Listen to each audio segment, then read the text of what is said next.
waiting patiently for the last 25 minutes. We had technical difficulty and the internet just wouldn't cooperate. We apologize and we thank you for having waited to be here.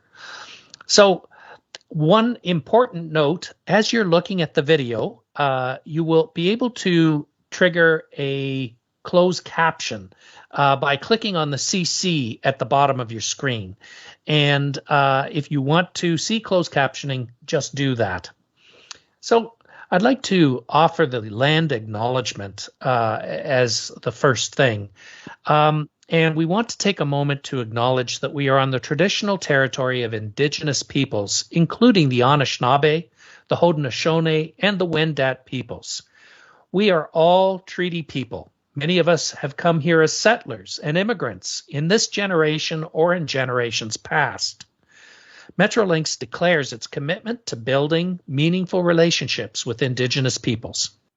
And we acknowledge the historic and continued impacts of colonization and the need to work towards meaningful reconciliation with the original caretakers of this land.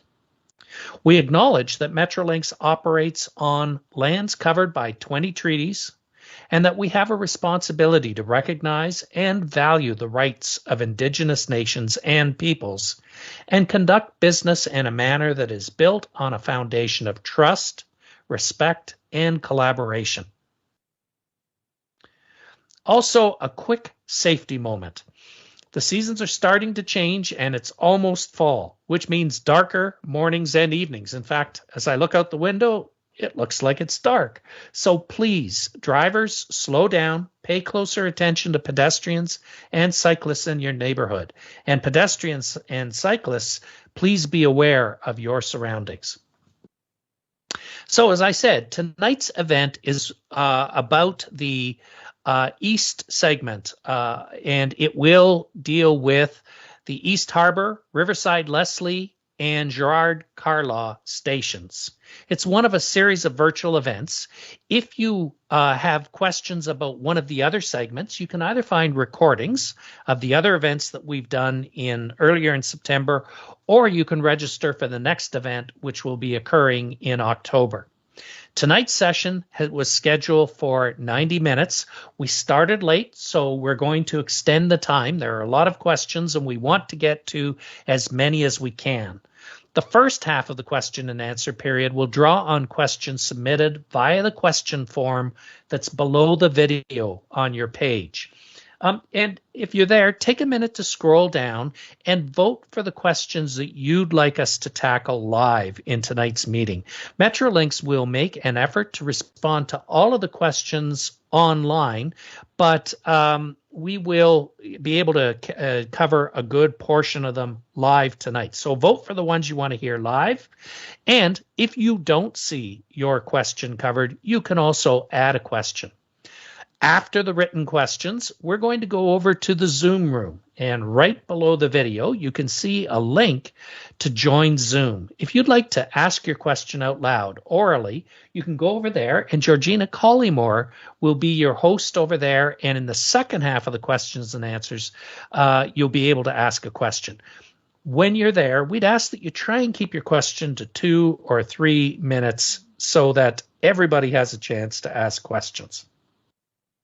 Again, if you've just joined us, there is closed captioning. Just click on the CC at the bottom of your screen. So we have a panel of experts here from Metrolinx, and I'd like to introduce them. First off, Richard Tucker is the Ontario Line Project Director. Malcolm Mackay is a sponsor for the Ontario Line Project. Carrie Schaefer is a senior manager on Metrolinx Environmental Programs and Assessment team, and John Potter is a manager on the Design Standards team. Welcome, Richard, Malcolm, Carrie, and John. And I believe, Malcolm, that you're going to lead off the presentation. Thank you, Joseph. I very much appreciate it. And again, we apologize for the delay to the start.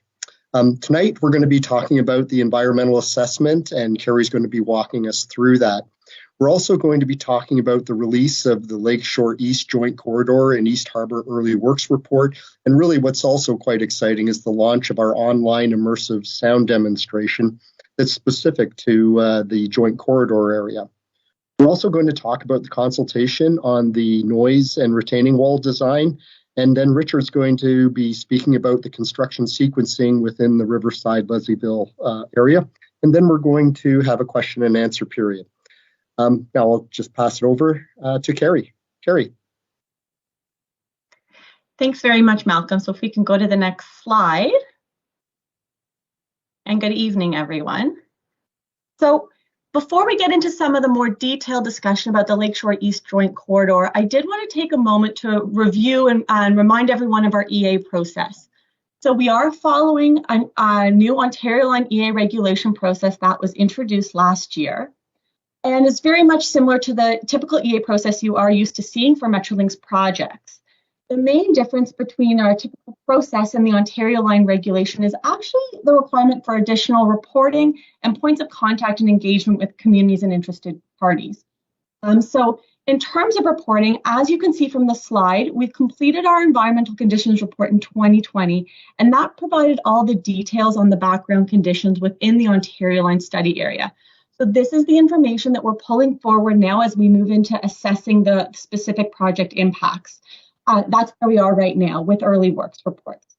And as we've mentioned previously, early works are actually, for the Ontario Line, are components of this project that will advance ahead of our main works.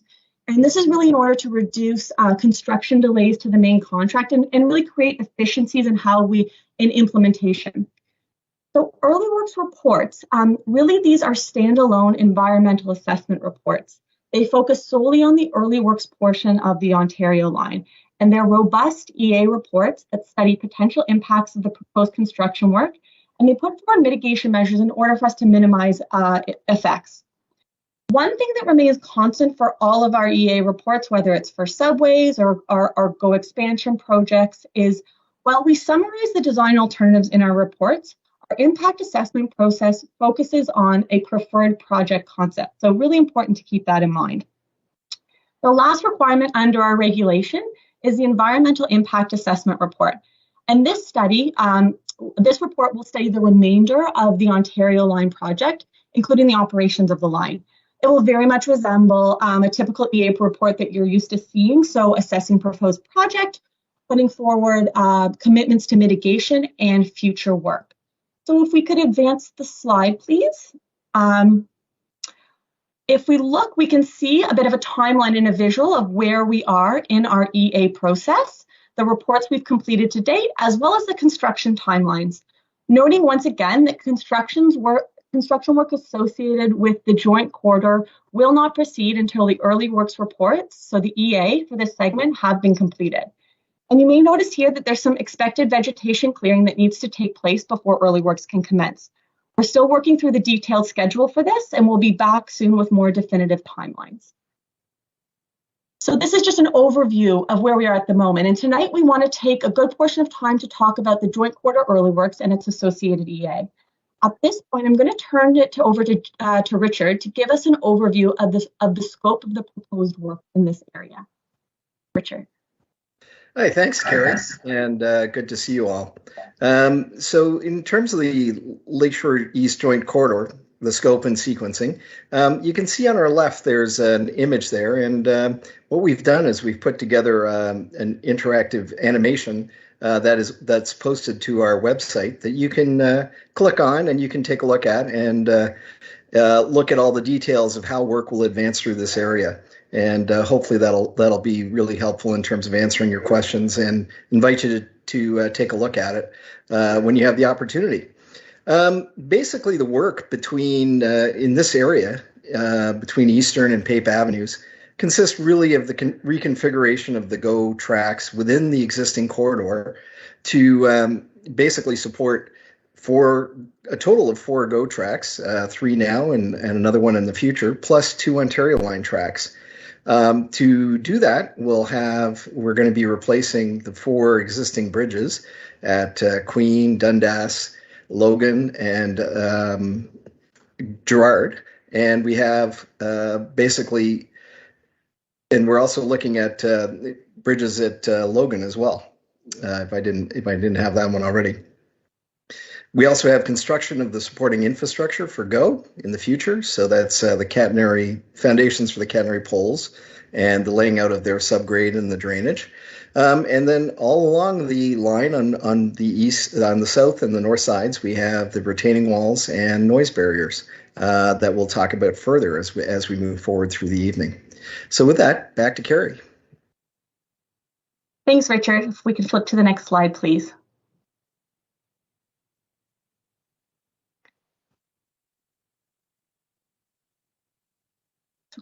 Are we flipping to the next slide? Thank you.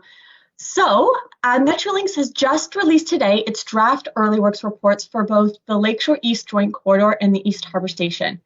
These reports are environmental assessments that look at potential impacts associated with the early works construction, as Richard just described. So as with all of our EA reports, we look at all the environmental disciplines, both natural and built environment.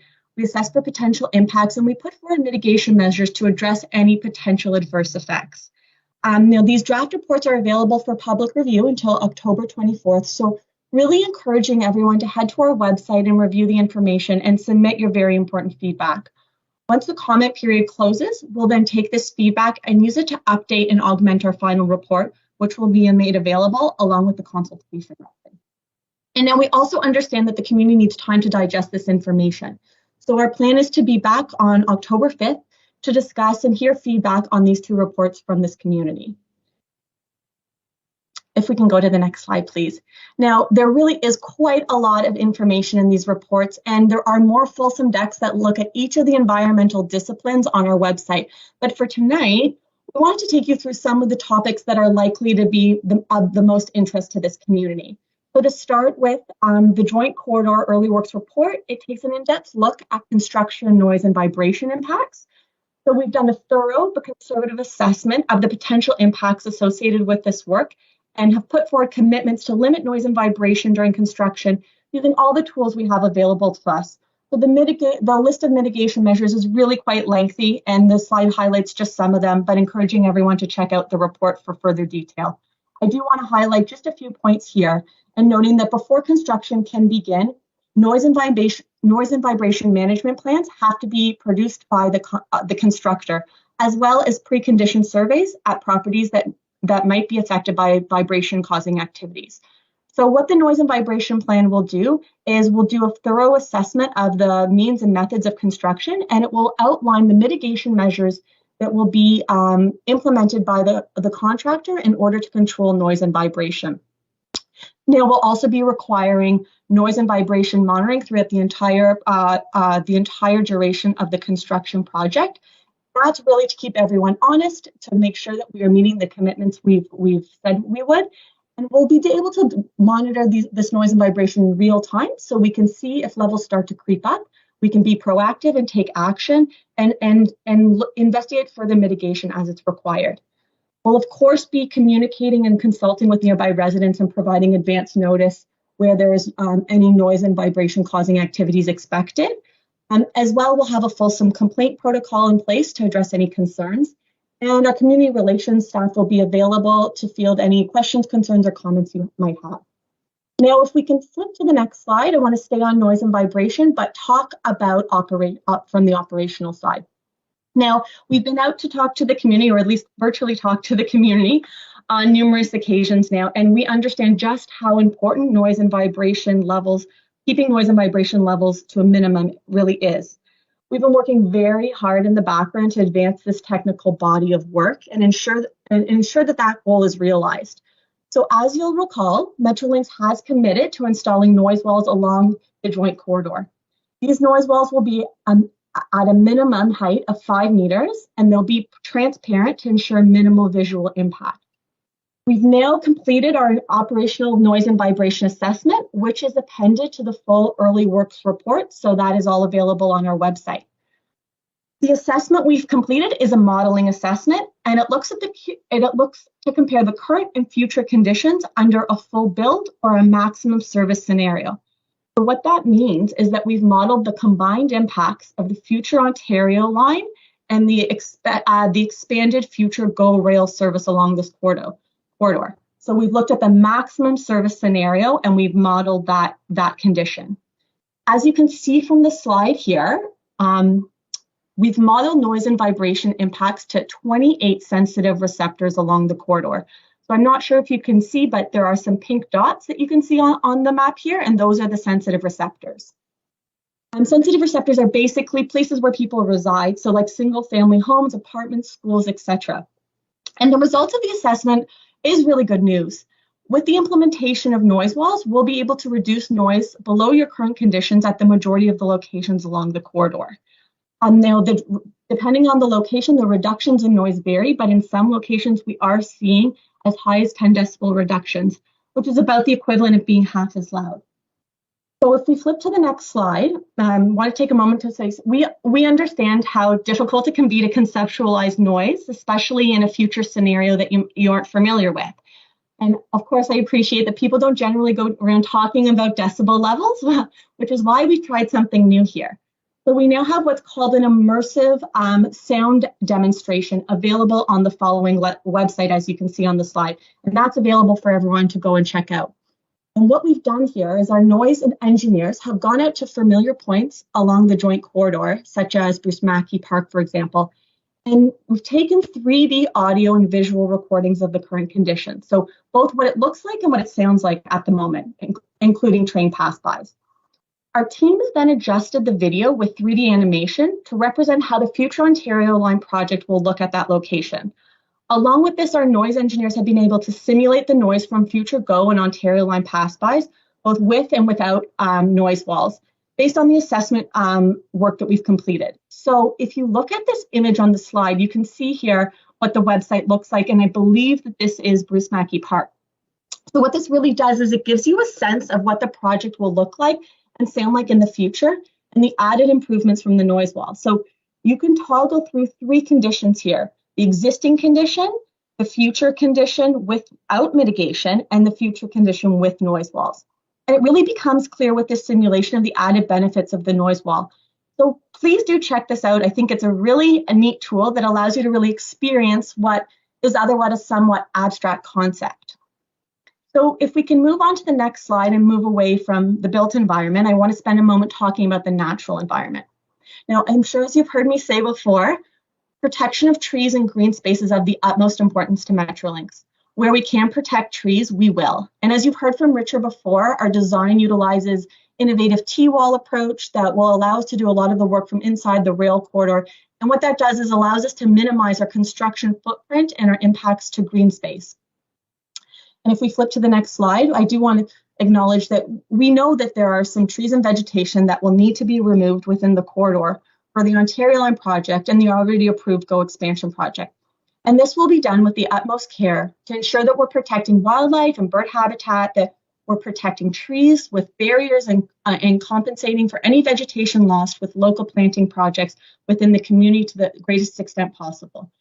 We know that some of this work needs to be done prior to early works construction in summer of 2022, and we'll be utilizing the windows outside of the bird breeding season as much as possible. So the timelines for these removals are still being finalized, and we'll be back to you with more detailed schedule when it's available. Metrolinx is working with the city on a tree replacement and compensation strategy for any removals required outside of the corridor. And permits and local compensation ratios will be required for all of these removals. The arborist reports for these are still underway as we move forward with the detailed design and we finalize things, but we do expect that this will be available to the public later this year or very early next year. And the actual removals for this portion will likely take place in the latter half of 2022. So lastly, we're also working with City Parks, Forest and Recreation, as well as the Toronto Region Conservation Authority to explore park enhancements and tree compensation programs for your community. So as you know, green space is limited in the city. So if those participating on tonight know of tree planting opportunities in your areas, please do reach out. We'd love to hear from you and your ideas on this. And I believe more detail on this survey will be provided later in this presentation. So with that, I will flip it back to Malcolm. Thank you very much, Carrie. We'd like to just circle back and revisit some material that was presented to you last time we met, and that's regarding the four parks: McCleary Playground, Jimmy Simpson, Bruce Mackey Park, and the Gerard Carlaw Dog Park, Parkette. All of those parks are going to get larger. They're actually going to get larger by 2,600 square meters, which is just over 6 basketball courts. So all the parks through this neighborhood are actually going to get larger as a result of the work that's going to be undertaken for the GO expansion and the Ontario line. So that's exciting news about the parks and what the ultimate build is going to be for those parks. Now I'd like to pass it over to John Potter. John? Yes, thanks, Malcolm. Next slide. Okay, so I'm going to be talking about, well, we call it retaining wall and noise wall design elements, but actually it's a comprehensive approach to the design of the retaining wall, noise walls, and the vegetative elements that we plan to restore along the corridor. And this presentation is not so much about what we plan to bring to your community. It's really setting the stage for your feedback. We are posting a questionnaire. It's called the Ontario Line East Segment Design Feedback Questionnaire. The details will be provided later in the presentation. And what I'm going to be going through with you are some of the concepts we're working on, some of the ideas we have, but we really need your feedback on these proposals in order to move forward, I think, in a successful and responsible way. Next slide, please. Okay, so this is probably not the first time you've seen what we call the design principles. These principles underpin the work we're doing in this part of the city along the joint corridor through Riverside and Leslieville. So as I go through them, obviously we're focused on enhancing community and rail safety.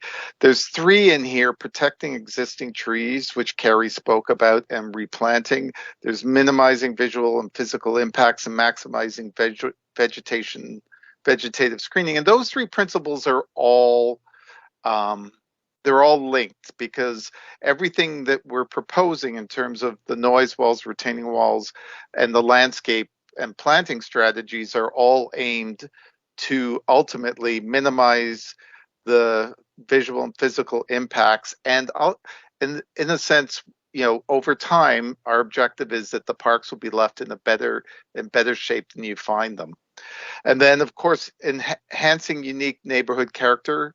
You live in this neighborhood, you work in this neighborhood. We need to hear from you, which is why I encourage you to go to the questionnaire when you see the link at the end of the presentation. And again, reduce sound and disturbances, as Carrie spoke about. I also encourage you, the immersive sound demonstration videos is really a great tool, and you should check that out. I think it'll answer a lot of questions you may be having. Next slide, please. Okay, so this is basically the next 4 slides are going to deal with what I call a kit of parts, the components and features that we're looking at for the retaining walls, the sound walls, the vegetation features, and some other additional features. And all these elements are in the online questionnaire that I keep talking about. For each of these different topics, you'll see a number of choices. We'll ask you to rate them based on, is this something you'd like to see or absolutely you do not want to see? So again, I stress, go to that site, give us your feedback and we will be moving forward based on some of the things we hear. Next slide. Oops. Next slide, please. Whoop. I think I just dropped out. Thanks. Go back 1 slide to the noise wall. A little bit of one more back. Yes.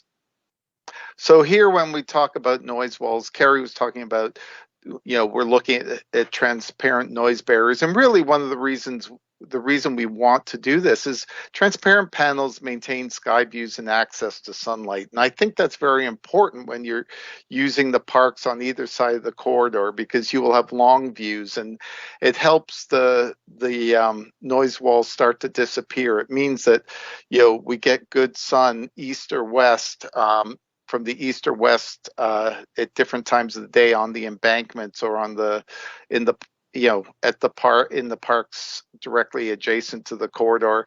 And just, so one of the key features about these transparent noise barriers is we do put bird deterrent patterns on them, because of course, like any window or reflective surface, there's a danger that birds will fly into them. So this is something we do as a matter of course when we specify our noise barriers. Next slide, please. So we talked about the retaining walls earlier, and we picked a system that can be largely constructed from within the corridor in order to minimize disruption to the adjacent parks and properties. That said, noise walls can be visually pretty obtrusive, or they can be plain concrete walls or whatever. And we recognize that this neighborhood has a unique character, and that we also want to make sure that these noise barriers fit into their context, which includes several parks. So what we are proposing is a series of surface patterns or treatments to the noise barriers. This will help break down the mass. It also creates visual interest and deters graffiti. And beyond the provision of, or the possibility of texturing them, we're also looking at vegetative screening, landscaped embankments, which are covered on the next slide. So a big part of what we're hoping to do is these noise barrier or these retaining structures, we're hoping to start to screen them, to recreate the vegetative backdrop to these parks in particular. And we plan to do that mostly through vegetation and plantings. And so you see here, these are some of the materials that we're considering. And again, we're looking for your feedback in our questionnaire so we can start to move forward on this.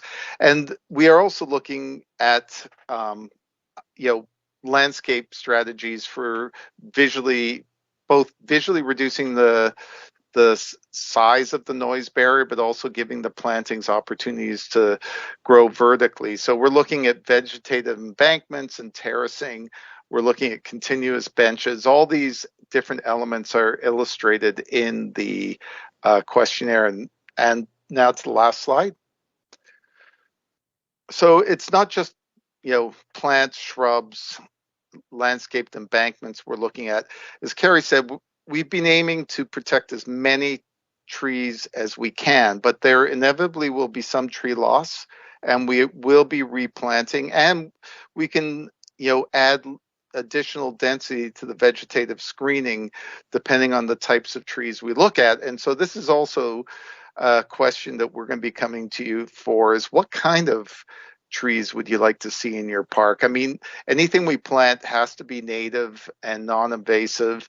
And there's the closer they are to the rail corridor, there may be some constraints on the species based on the size of their their foliage or their broom. But yes, we really are looking for some feedback from you on this. And so with that, I pass it back to Malcolm.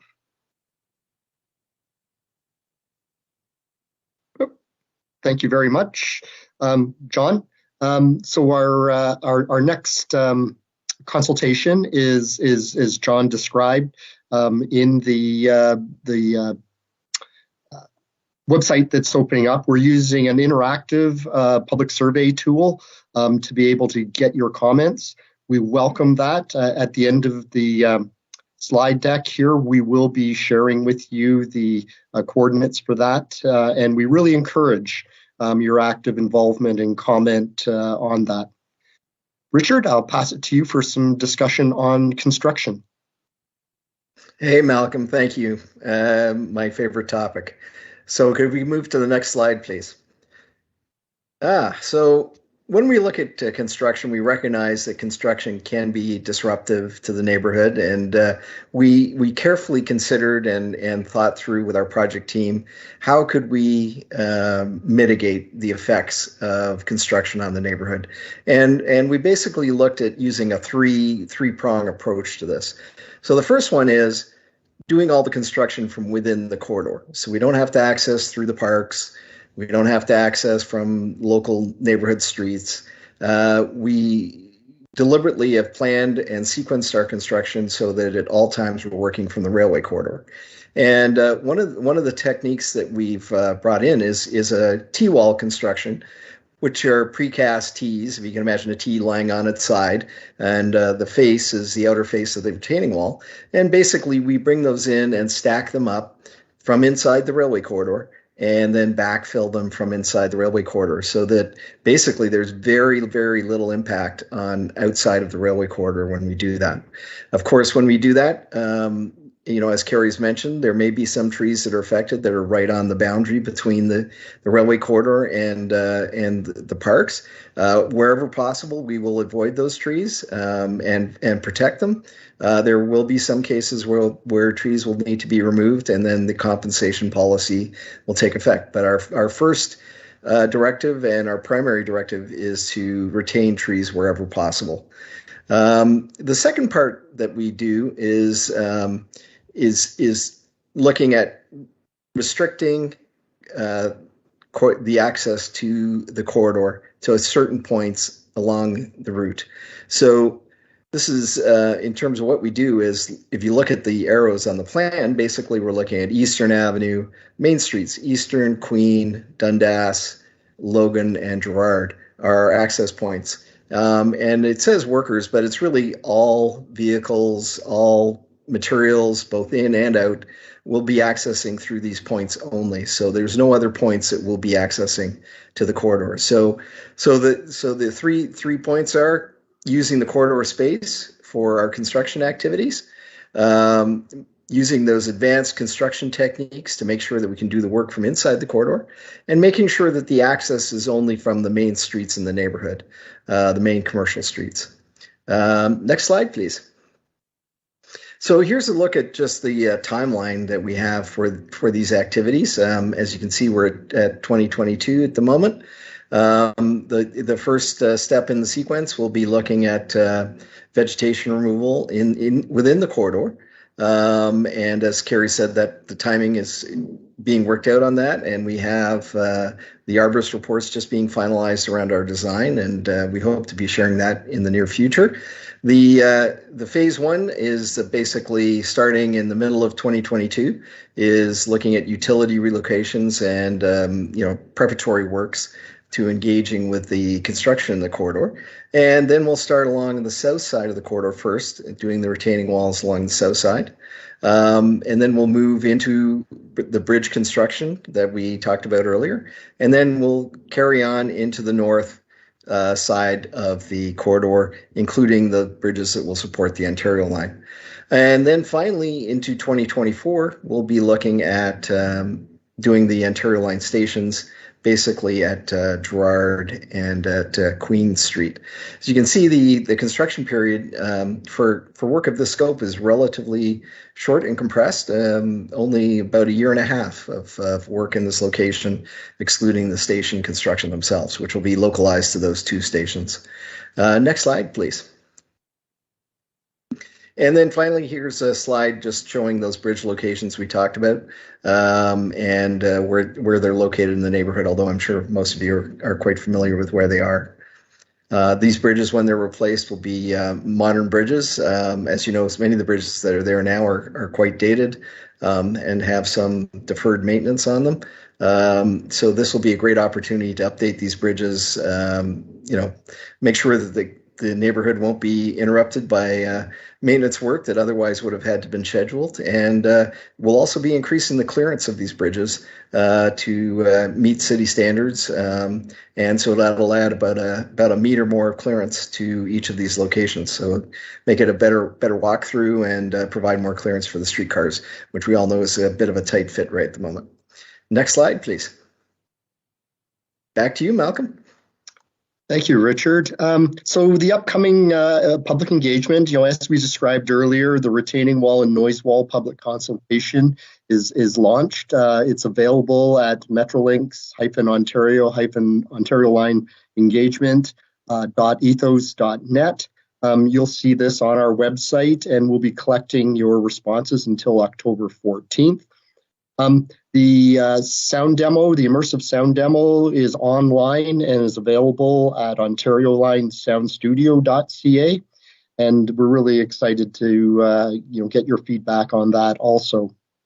The East Harbour and Lakeshore Joint Corridor Early Works Report was issued today, and it's open for public consultation until October 14th. We're actually going to host a virtual open house on October 5th to hear feedback from yourselves and be able to answer some of your questions. As you might have seen, the Riverside Community Office is now open from Monday to Friday, 9 a.m. to 5 p.m. at 770 Queen Street East. Please feel welcome to come in, talk about the Ontario line, share your questions, share your thoughts. We'd love to hear from you. Next slide. Well, we also apologize for starting late tonight, but we do welcome your feedback. It's important for us. There's a number of ways to keep in touch with us. You can call us at 416-202-5100, or you can email us ontarioline@metrolinx.com, or just go to the website, metrolinx.com/OntarioLine. Please sign up for our e-newsletter if you haven't already, so that we can keep you up to date on some of the upcoming virtual events. Now we'd like to start the question and answer session, and we'll send it back to Joseph. Okay, thank you very much. That was a lot of information. And again, for anyone who is following the presentation, you can download the presentation from the site right below the video, and it includes the links to the surveys that were presented to you. So let's start off. There are the 4 top voted for questions that were submitted fairly early, but garnered more votes than any others. I think they come down to a basic issue that I want to raise with you, and I hope you'll address in some detail.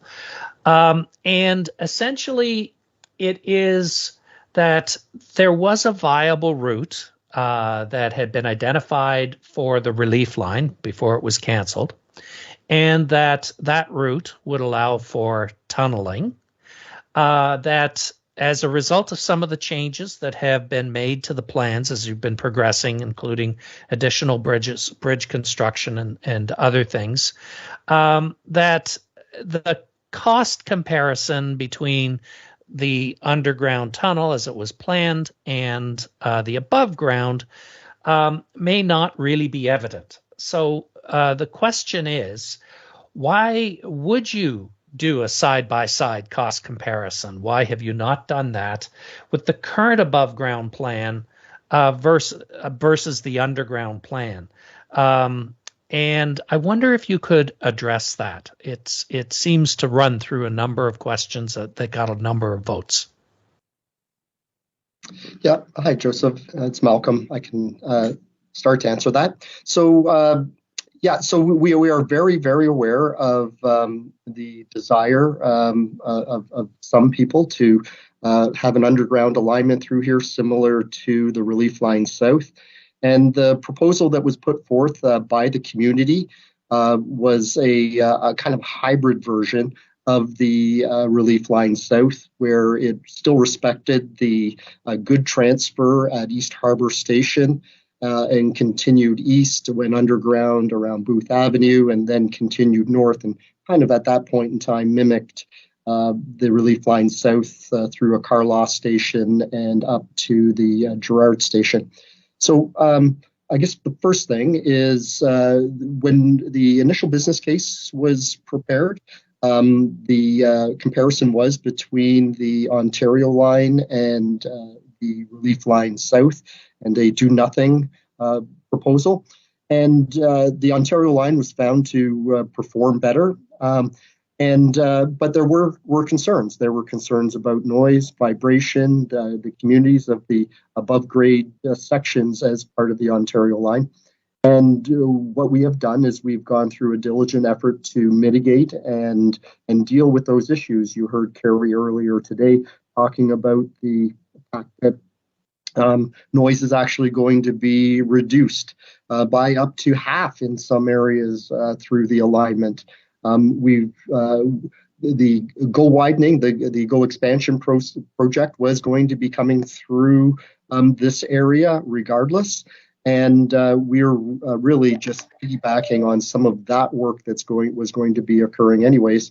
And the Ontario line actually enables the full sound barrier through this neighborhood. So from a noise and vibration point of view, we've addressed that issue.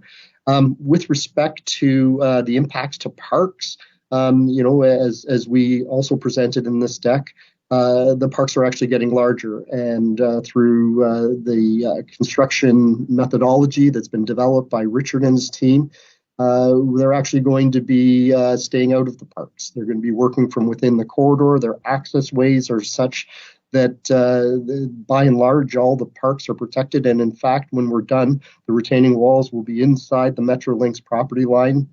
And the park space is actually going to increase by 2,600 square meters. So those are all very positive things. With respect to a side-by-side comparison, we actually, again, the Relief Line South was compared side-by-side to the Ontario line. We have, through the slightly revised running of the Ontario line through this area with the both Ontario line trains on the north side of the joint corridor, the heavy rail track, are maintaining our pricing structure. There are some easier ways, the things that are built during this. There are more difficult things like the bridge construction. So it's a series of push and pulls. But we would not have been pursuing this if it was going to be more expensive, dramatically more expensive, or wasn't beneficial. So the North alignment also has the benefit of simpler stations with the center platform. There's no confusion about which platform you get on and which direction you're going in. So those are all very positive outcomes. With respect to the community's proposal, once I said again, there is a hybrid. I call it a hybrid of the Relief Line South, and we have done some high-level costing comparisons side by side against this, and we're expecting upwards of $870 million more expensive to do this underground alignment that's suggested. It also has a lot of problems. We still have to deal with the Midtown Interceptor sewer that crosses the alignment between Carlaw and Gerrard. The Enbridge facility down at East Harbour has to be avoided. It's a vital piece of infrastructure that it can't be disrupted. There's also sewer mains in Carlaw itself. I'll give you an example. The cost of the Carlaw station in the TTC plan was $310 million, and the cost of Gerrard station was $345 million. So that's $655 million worth of extra station construction alone that makes up that part of that $870 million. There's offsets naturally for the at-grade stations at Queen and Gerrard, and the offsets to those are just over 100 million, around 130 million. So you can see quite quickly that you add up to that 870 plus million dollars very quickly. And the fact is that the current alignment that performed well in the IBC remains the Ontario line deliverable that we're going forward with. And through very good work on the part of the design teams and Richard and Carrie and everyone behind them, we've been able to mitigate almost all of the issues that have been raised by the community, and in support of the alignment that we're showing to you today. Back to you, Joseph. Okay, thank you for that. I wonder if you mentioned Gerard. There's a question here about the Gerard GO station, and I know this is the Ontario line, but the questioner is saying that as part of the GO RER expansion planning, it was announced that Carlaw and Gerard would have both a GO station and an Ontario line subway station, but now it seems that only an Ontario line station. Is that the case? And can you just comment on what happened to the GO station? Okay, yeah, I can actually comment on that. That is kind of an offshoot of the Relief Line South work. So, we did on the Relief Line South have a station at Gerard. It was obvious that the ridership that was being generated there that didn't necessarily support two stations, and we were working together. We at the time was TTC and Metrolinx and the city to not pursue what was a smart track station at that location for anymore, and that theme has continued. So the subway station is going to get built here, and it's a higher order transit with frequent opt-in service up to 90 seconds during the peak AM and PM periods. So that's the history of that station. Back to you, Joseph. Okay, thank you. Now, we started a bit late, but and there have been a lot of the answers to the written questions were provided in the actual presentation. And I understand from Georgina Collymore that she has a number of people who are lined up wanting to ask questions in the Zoom room. So we're going to mix it up a bit and go over to the Zoom room now to give more people who are at the microphone a chance to ask their questions. So Georgina, if you're there and able to take over, please. Thank you, Joseph. So our first question tonight is from MPP Tabbins. Thank you for joining us, and I'm just going to ask that you unmute yourself so that you can ask your question live.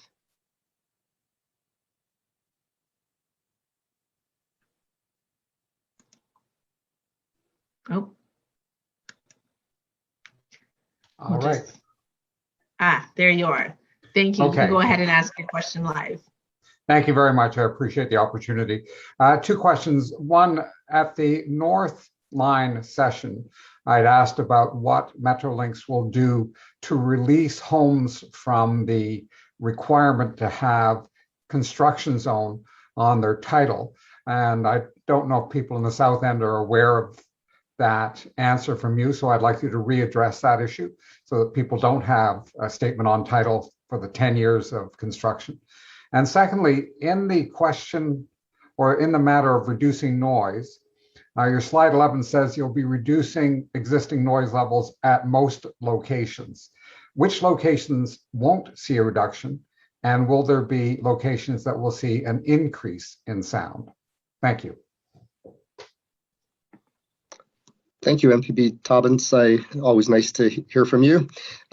Yes, as you asked this question in the North Alignment, and it's quite appropriate that we talk about it at all of our virtual open houses.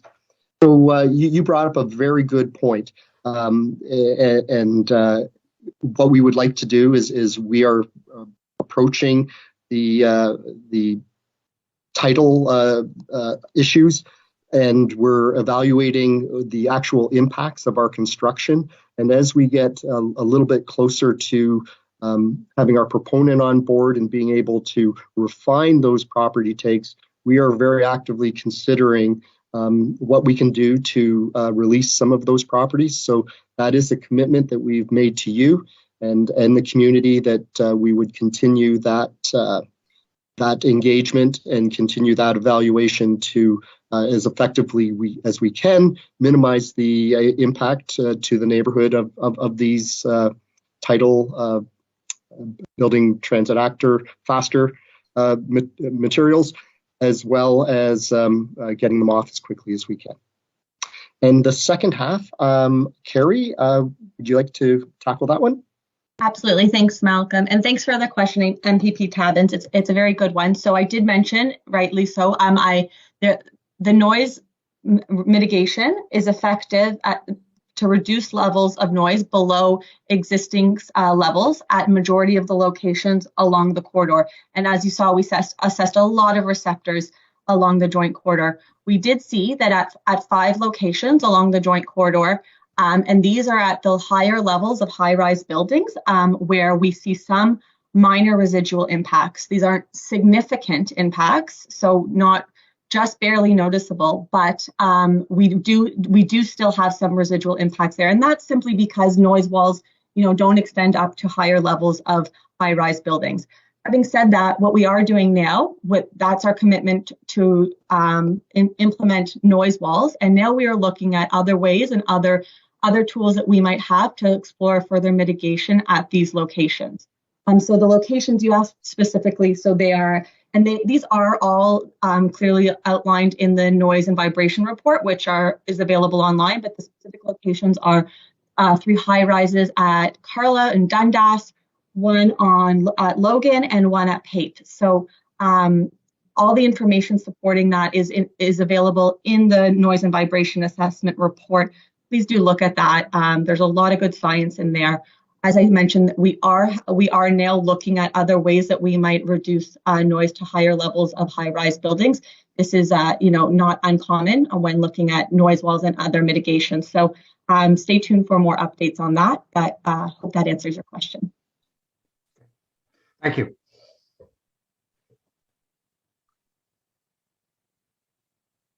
Great. Thank you, Carrie, for that.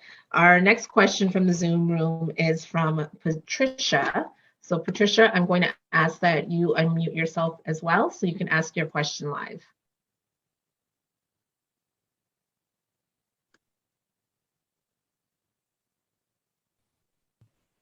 Hi, it was so long ago I almost forgot. My question was, when I look at the plans, you suggest the timeline for removal of vegetation is to be determined.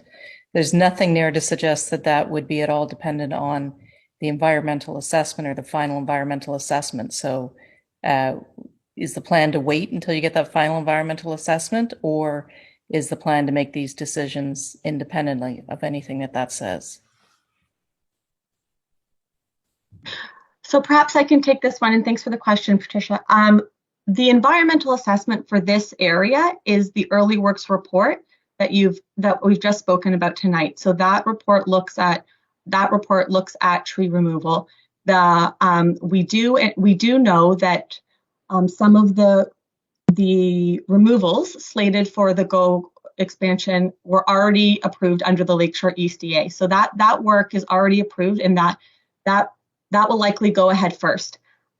We do know that we need to remove additional trees ahead of 2022, so ahead of summer 2022, and we have a bird breeding window to compete with there. So we will likely be going ahead with that early in 2022 once the early works report is approved. And again, this is the environmental assessment for the construction activities for the joint corridor area.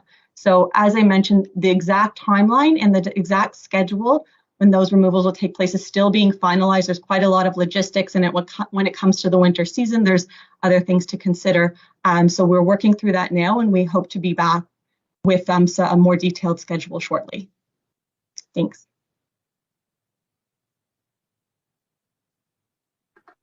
Great. Thank you, Carrie.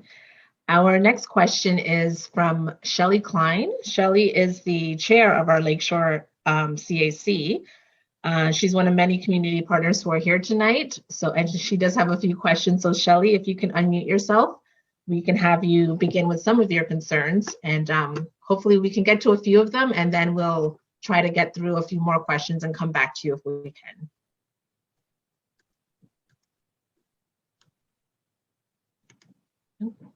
Yes, okay. Sorry, wouldn't unmute. I'm here. Hi, everybody. Hi, Metrolinx. And we'll be meeting with you soon on the early works report. And I just wanted to say a quick comment, and then I do have a question. So I think people who are gathered here tonight in the community, I think you need to understand the importance of the early works report, which has just been released about 4 o'clock this afternoon. Nobody's seen it. I'd like to think that that wasn't done on purpose, and we've pushed back, and Metrolinx is now going to add another town hall on October the 5th so that everyone can have a chance to look at it and speak to it. And why this is really, really important is because when they passed Bill 171, Building Transit Faster Act, they permitted the environmental assessment process to be shortcutted in order to bring forth these early works reports. And that means that they can begin construction as soon as these reports are finalized. And that means we literally have, for the legislation, 30 days. So from today, we have 30 days to actually give them comments, to give them feedback, and to raise our issues and concerns. And so I want to encourage the community to have a look at these reports, and hopefully they will post the link here so people can look at the reports. If you don't understand them, there are great summaries in the report that put the information together for you.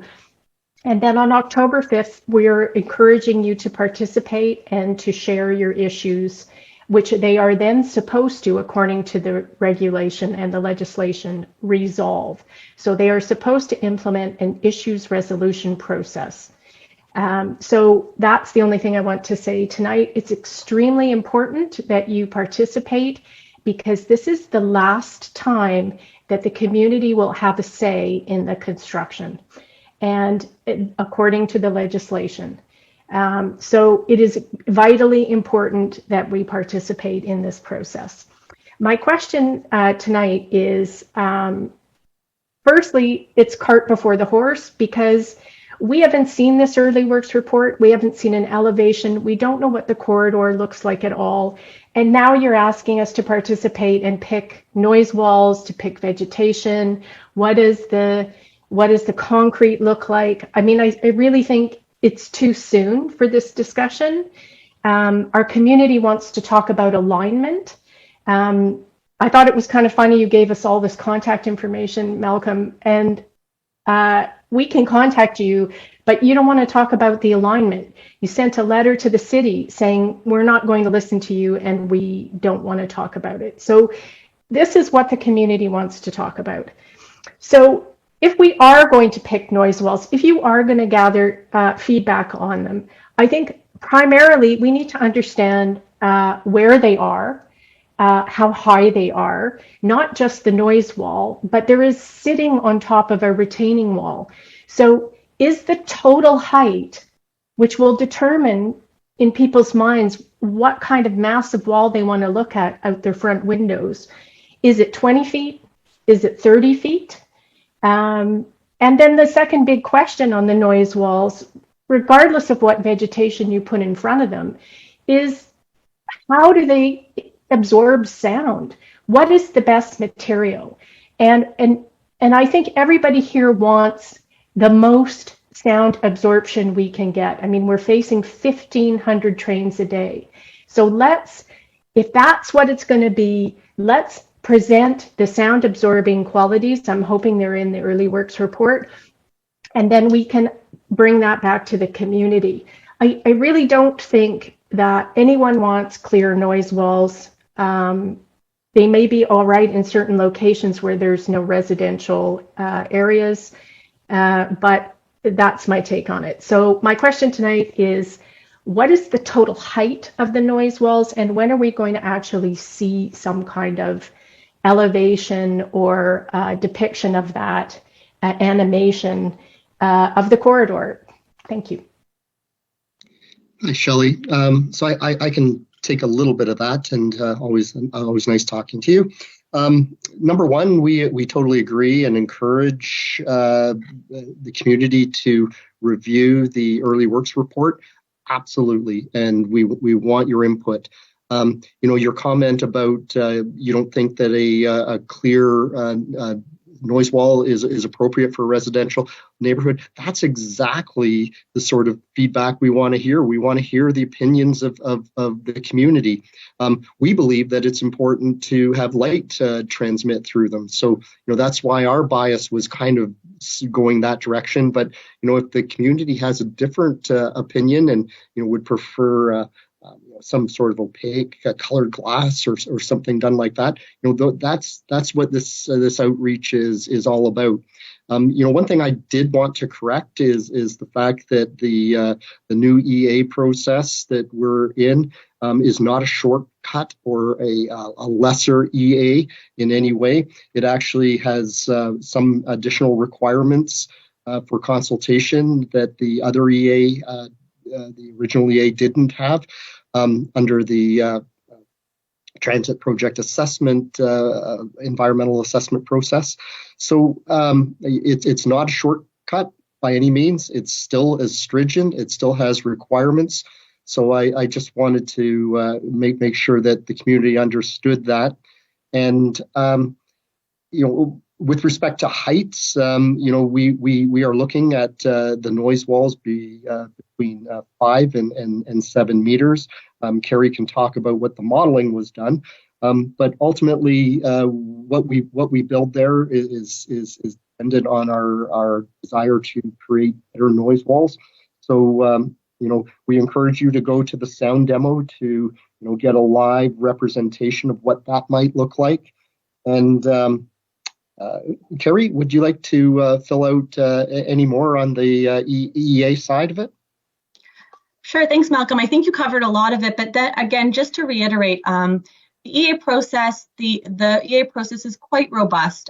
We actually, under this regulation, we focus and we zoom in on this particular part of the corridor, and we focus specifically on the construction work. So there's a lot of detail there, a lot of information. Appreciate and I also encourage everybody to check out the report and provide feedback. So thanks, Shelley, for that. In terms of noise wall heights, Malcolm, you're correct. The minimum height is 5 meters high, and we will go up to 7 meters high as well. We did model reflective, transparent noise walls, and we have confirmed that those are effective at reducing noise to the levels that I mentioned. So it is an effective solution. It does reduce not only train pass-by noise, but overall average noise, both during the day and the night. It will provide added benefits beyond what you have there today. So I do think it is something that it's worth checking out, the noise sound demonstration that I went over earlier. Shelley, I think in there actually, there are some 3D renderings where you can actually see what the noise walls will look like on top of retaining walls, how minimally impactful some of the transparent walls are. But again, as Malcolm said, that's the kind of feedback we're looking for. Our thoughts are that transparent is a good solution here. It maintains that light, it maintains that flow in the community. But if there's other solutions that you're interested in, please do provide that feedback. There's a survey online to do that. And again, we are coming back. We are coming back for more discussion. So thank you for the question. And yes, looking forward to more conversation. Kerry, I'd just like to add, if there are any questions that people have about the environmental assessment process, please call us. We will walk you through it. We will show you how to be able to comment. So don't ever feel that you don't know what to do. Call us. We've given you our number. We've given you our email address. We will make sure that we can collect your comments to this early works report. So please take advantage of that.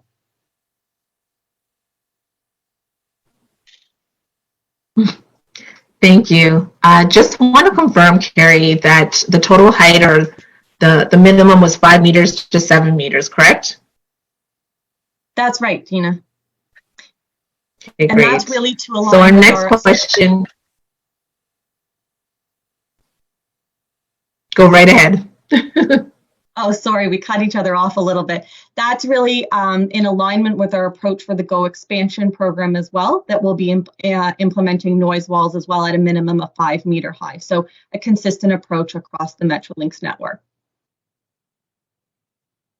Great, thank you. So our next question is from Julie. Julie, I'll ask that you unmute yourself so that you can ask your question live.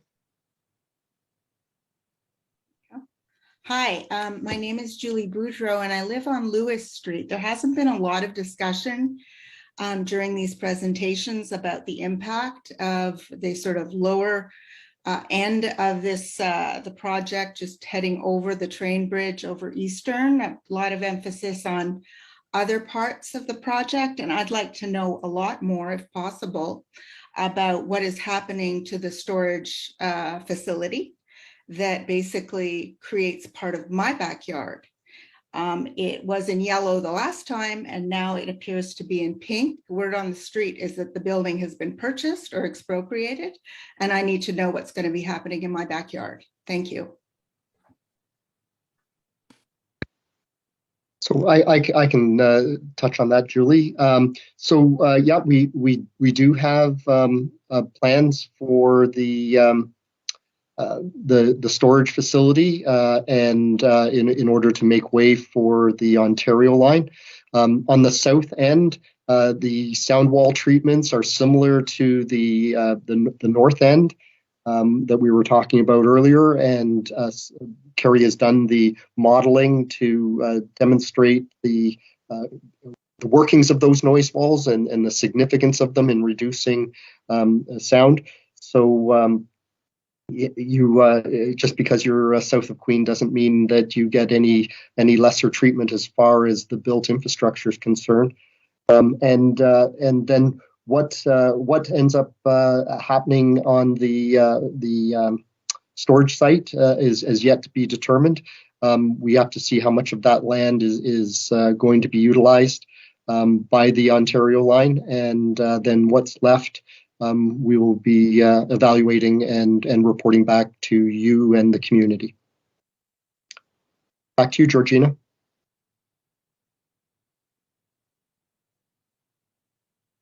Thank you, Malcolm. Next up, we have Leslie. Leslie, I'll ask that you unmute yourself so that you can ask your question live.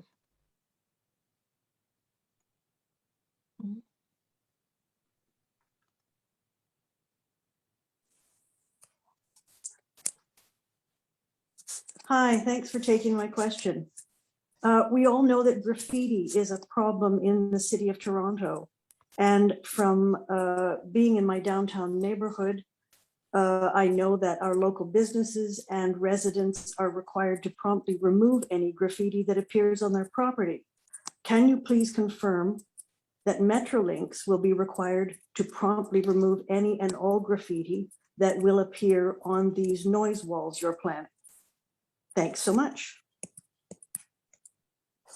So, Leslie, I can start that, and then John Potter will chime in. But I do know that the materials that we're selecting for the noise walls and the retaining walls are such that they're somewhat anti-graffiti. If graffiti does occur, we will have language for removal in accordance with the Metrolinx policy. But the other thing is that we're also working very actively with the city on an arts type program that is less prone to that sort of tagging that could occur. So there's a number of tools in our toolkit in order to help with that and reduce that. And what we find is that if we create a beautiful structure in a beautiful neighborhood, that people are actually proud of it, and it's less prone to tagging. But there is a part of our society that is involved in that. John, do you have something else to add? Yeah. So thanks, Malcolm, and I think you covered a lot of the points. And we've been working with the City of Toronto for years on graffiti management strategies, and in fact, we are codifying that in such a way that we'll be able to share with you some of those strategies. That material should be available in the coming, if not weeks, certainly in the next month or two. But graffiti management is a very serious topic for us, and we've been doing a lot of testing on different surfaces around the network, seeing what's the best strategy to remove it. Malcolm talked about things like anti-graffiti coatings, which are kind of a silicone or Teflon coating to the walls, which basically make it hard for graffiti to stick. We talked about surface treatments for walls, which are also in themselves sometimes a deterrent. With vegetative screening, we've got a lot of different ideas, and as we sort of get into the detailed design process, you'll see how those come out. But I would recommend contacting or going into the community office I'd give it a month and see if there's some more detailed information. But yes, our job is to keep as much as we can graffiti off of our infrastructure. Would you mind a follow-up question? Sure. I recently saw pictures that Shelley Klein posted of the noise walls at Bloor and Lansdowne, and they are fully covered with graffiti. Were they similarly treated, or is this a new treatment that you're looking at doing? Bloor Lansdowne area, if you're talking along the Toronto West Rail Path, and we have a corridor that goes up just west of Lansdowne, those were built in the I think around 2013, 2016. And in fact, we've learned a lot of lessons from that process. We've learned a lot of lessons about where to put transparent panels so they don't get tagged. We've learned a lot of lessons about how to design our noise barriers and retaining walls so that either they become a good surface for murals or public art, or that we can easily remove graffiti. Or what we've done is we put a pigmented coating, and we're selecting a standard color for the network so we can easily come back and catch graffiti or cover graffiti very quickly. So we're going to have a pretty robust suite of tools. And vegetation, believe it or not, is a big part of our graffiti mitigation strategy. One of the reasons we start to look at a lot of the screening, techniques that we're talking about here is they actually also work to deter graffiti. And, there's, raspberry bushes are nature's barbed wire. If you really want to deter graffiti, you just plant raspberry bushes everywhere. But yes, we have learned a lot of lessons. And if you want more information, as I say, go to the community office. We can even set up a short meeting, and I can go through some stuff with you. Thank you. Thank you, Leslie. Our next question is from Patrick. Patrick, I'll ask that you unmute yourself, please. Hi there. Thanks for taking my question. I live on Salter Street on the east side, and so behind me there's the train, and in front of me there's the street. And so I guess I live on one of the 4 access points. So the first question is really, what am I looking at in terms of construction vehicles going up and down the street? Like what kind, for how long, what times? And then the second question is, so behind me there's a kind of a 2.5-story berm before we even get to the train. So can you tell me the max height for the combined retaining wall and sound barrier? Period. Thank you. I think my apologies, but my camera's died halfway through the show here. But it's Richard Tucker here, project director. And no, Salter Street is not one of our access points. It's from Eastern Avenue in the area of that access storage building.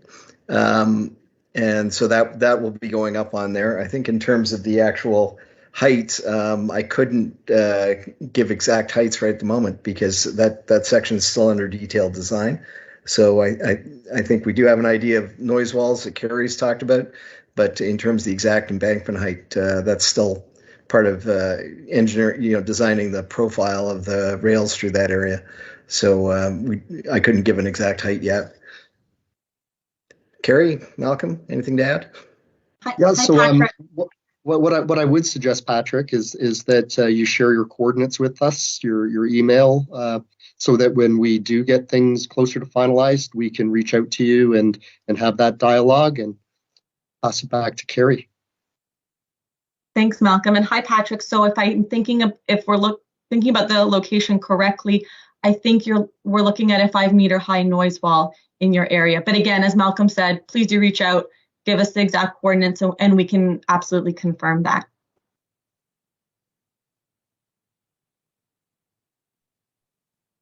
Thank you, Carrie. Our next question is from Alex. Alex had to drop off the line, but he did ask that I ask his question for him. So, does the construction of the Ontario line in the east overlap with the Lakeshore, Gardner, Portland's revamp? If so, have you accounted for local traffic disruptions because of that project? So I can partially answer that, and Richard can fill in some. But yeah, we are actually very well coordinated with the city and the work that's going to be occurring down at that area. Our traffic modeling is still underway in regards to managing some of the lane reductions that could be occurring as a result of the work at the bridges in particular. So that is all happening. Richard, do you have anything else to add about? Yeah, no, Malcolm. I mean, yeah, basically our traffic modeling when we look at exactly how we're doing the construction, and any lane closures that may be required from time to time. Our traffic modeling takes into account all those works that are known with the City of Toronto and are on the schedule for this area, as well as beyond this area, because obviously that has an influence on traffic as well. So we do look on a fairly wide basis as to how the traffic gets modeled, and that's part of what we do prior to going to the city to request any lane closures.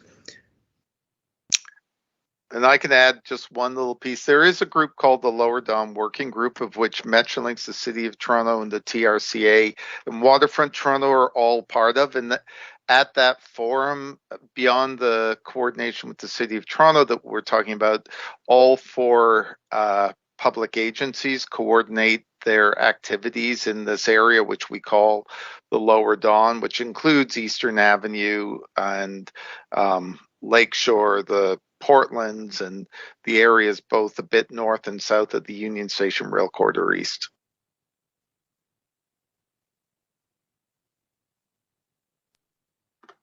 Thank you, John. Our next question is from Mary. Mary, I will ask that you unmute yourself as well so that you can ask your question live.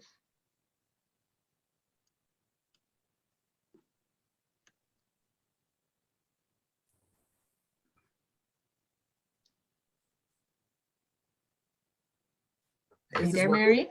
Oh, okay, good. It's working. Yes. Mary Fregadakis here. Thanks so much for taking my questions. I actually have two of them. The first is about the extra park space, and the second is about property requirements. So you're talking about the parks being a bit wider with a high retaining wall for the track bed plus the high fencing for noise. So from a headline perspective, that's great news, more green space. The bad news is that it has the backdrop of concrete and fencing. You talk about softening the appearance by maximizing vegetative screening and tree planting, but we live in a cold climate, and there probably are 7 to 8 months where there isn't going to be much greenery. So how are you going to soften the appearance from the parks? That's the first question.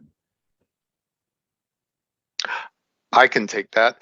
So we talk about the space that's, I'm going to answer this in two parts. First, just addressing how we will likely use the additional lands that are available to the park. So what's going to be very important is we're talking about vegetative screening. We're talking about landscaped embankments, terraced embankments, but it's also important we don't reduce the, amount of usable amenity space in the parks adjacent to the rail corridor. So, that extra land gives us space to create sort of vegetative screening in 3 dimensions that can help, reduce especially the impact of the retaining wall, and also allows the parks to function as they are today. And if you go into the questionnaire, you'll see a question about integrated seating, which will enhance amenity for the park by giving places for people to sit and look back at the playing fields.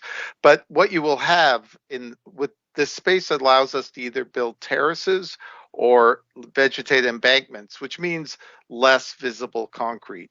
And you talk about vegetation. That you're right. We live in Toronto. We have certainly a long enough winter.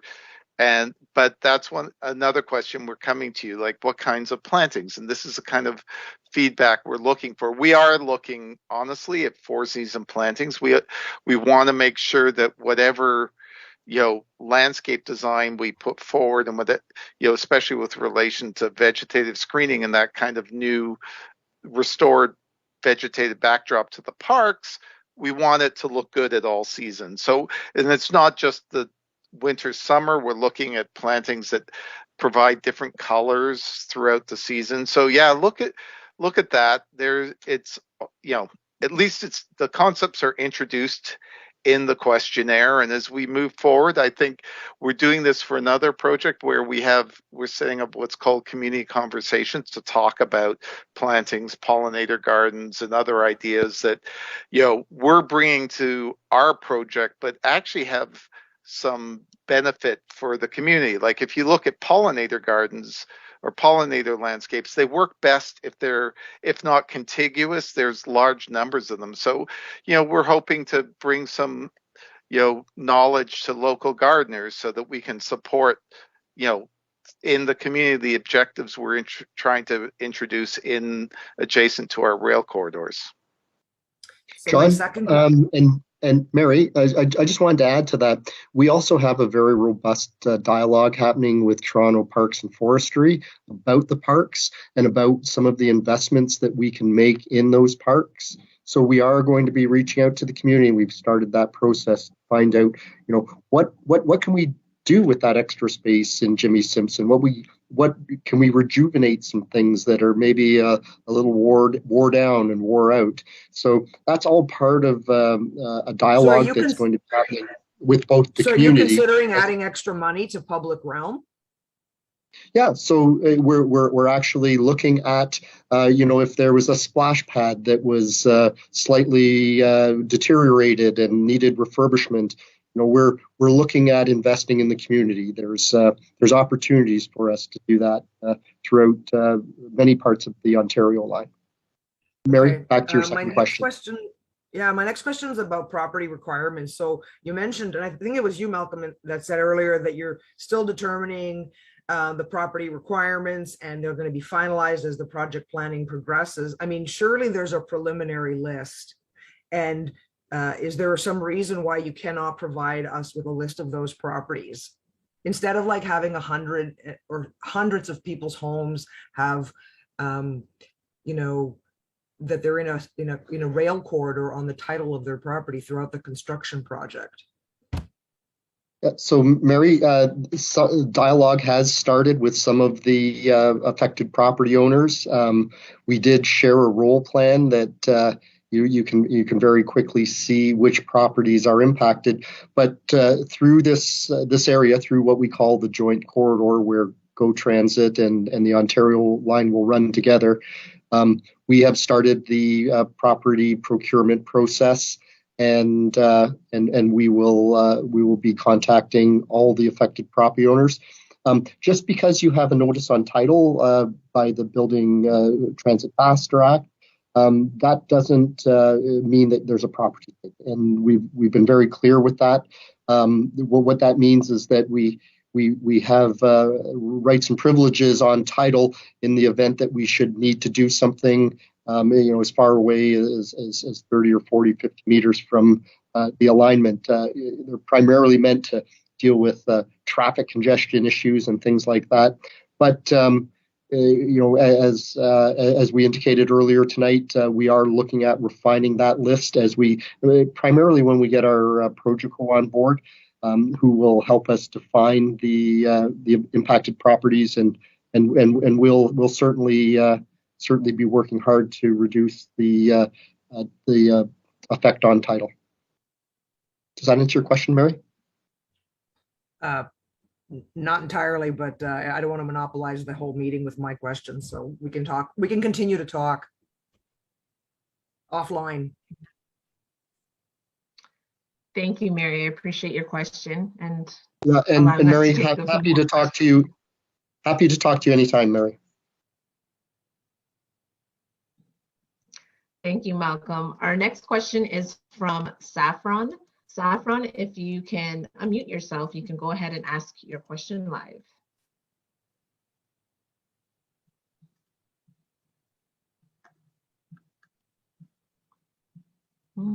Hi there. I was just wondering what the actual size of the trains are. So they're up to 100-meter long trains. They're on standard gauge rails. Our rail stock systems operations and maintenance proponents are going to be ultimately determining whether they run 3-car, 4-car, 5-car trains, depending on the vehicles that they're going to be buying. So we have 3 proponents that are vying for this piece of work. So we'll be able to definitively answer that, but we have absolutely calculated the ultimate capacity of the Ontario line predicated on 100-meter trains.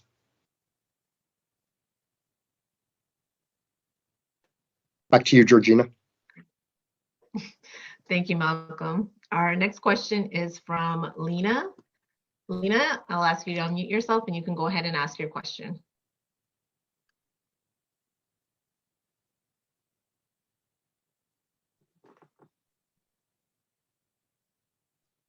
Hi, Lena, are you still with us?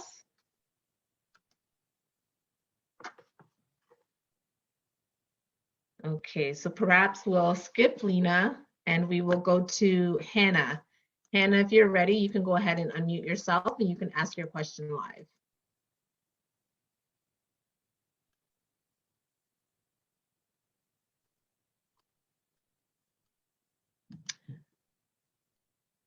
Well, it seems like we're losing a few people. We'll go to the next person in line to ask a question, and that person was Kimberly.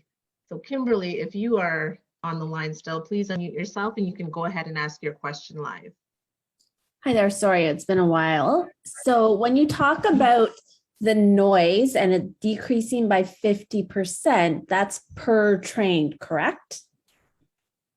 Or have you actually studied what the cumulative effect is? Because when you multiply the amount of trains that's going to be now running through the corridor, even if it's at 50%, but all the time, it's a completely different situation. Right. Hi, Kimberly. Thanks for that question. So we've done both. So we've looked at the reduction that we're talking about is an average. So it looks at the sound level over a period of daytime. It's divided into daytime and nighttime, and it looks at the average. So it takes all of the pass-bys, which are all significantly quieter in the majority of locations, as we've already talked about, and then it averages those noise levels over a period of daytime or nighttime. And in both instances, we are seeing reductions in noise. And I will say, 10 decibel, I think that was an average noise level, and I think that that's at a few locations. That's not everywhere. The reductions do vary. But they for the most of the corridor, they are reductions. So yes, absolutely, there will be more volume of trains, but each train that goes by will be quieter because we have noise walls there where we don't have noise walls right now. And then on average, that results in an average lower overall noise.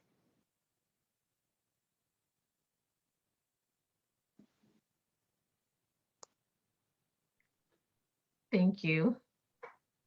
I believe we have our next question from Jeff.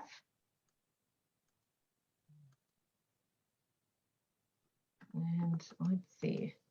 Jeff, I'll ask that you unmute yourself if you're still here. There we go. Hi, Jeff. Hi there. Thanks very much for taking my question. Just wanted to know if anybody, either on the panel, but more importantly, in the planning of all of this at Metrolinx, is a current resident of Leslieville or Riverdale, and what their thoughts on the impact's going to be on this.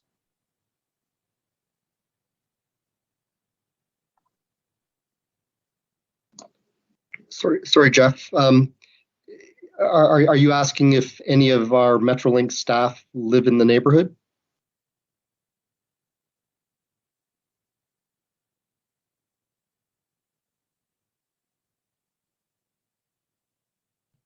Georgina, is Jeff still there? Oh, I'm not sure. I think we might have lost him because I don't see him in the list anymore.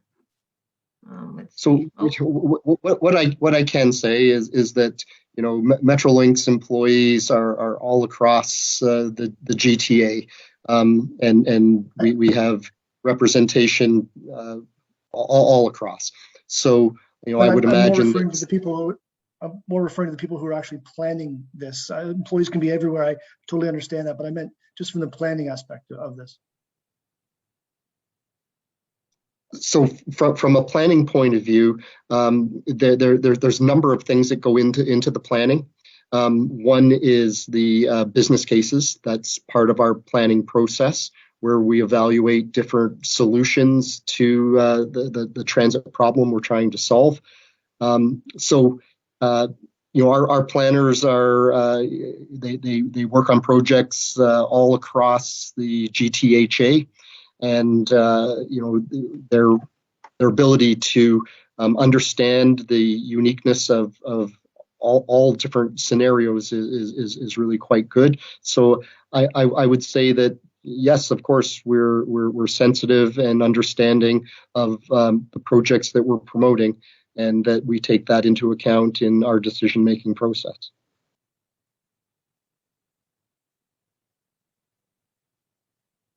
Back to you, Georgina. Malcolm. We're going to go back to Kimberly. Unfortunately, she got cut off on the last question that she asked, so I'm going to unmute her again, and she will ask her question live. My apologies, Kimberly. Please go ahead and unmute yourself. Okay, just to follow up to my question. So I live on Degrassi Street, and I can hear and see the trains all the time.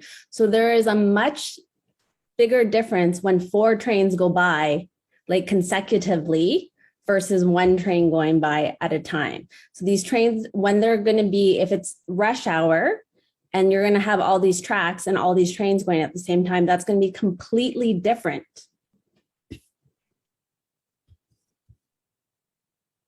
So I'll give some advice to start, and then obviously I'll pass it to Carrie. But the noise walls that we're planning to build are intended to significantly improve the noise profile, specifically along Degrassi. And I believe that our noise lab, sound lab, has a site at Bruce Mackey that we would encourage you to go visit and give us some feedback on.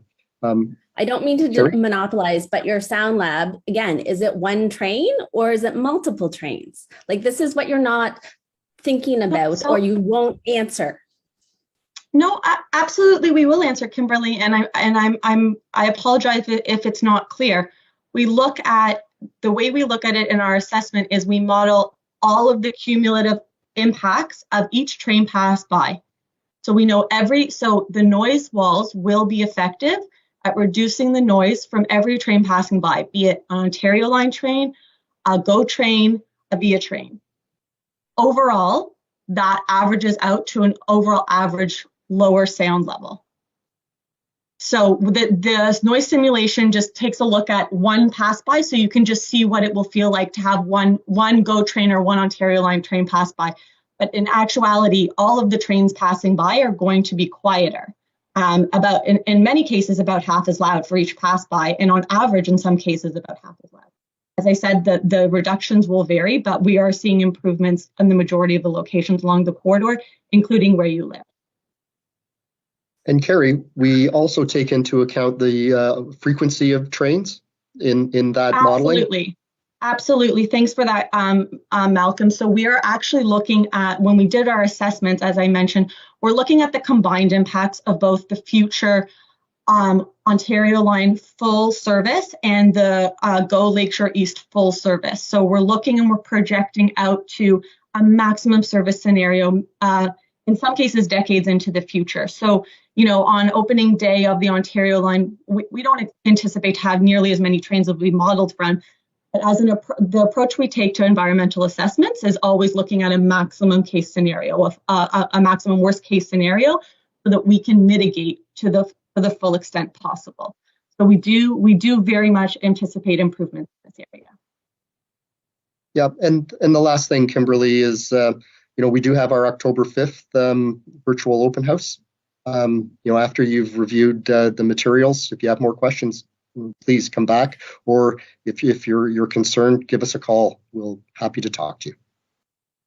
Yeah, we keep on coming back with the same questions, and it's not very good answers, but I'll let someone else speak. So Kimberly, encourage you to take a look at the assessment report, and then absolutely happy to talk to you in more detail about it. Great. Thank you, Carrie and Malcolm. Next up, we have Adam. Adam, I'll ask that you unmute yourself and ask your question live. Hello? Hi. Hi, okay. I have a question about, is there going to be any point, preferably before October 5th, that we're going to see a number that is street level to top of whatever you're building?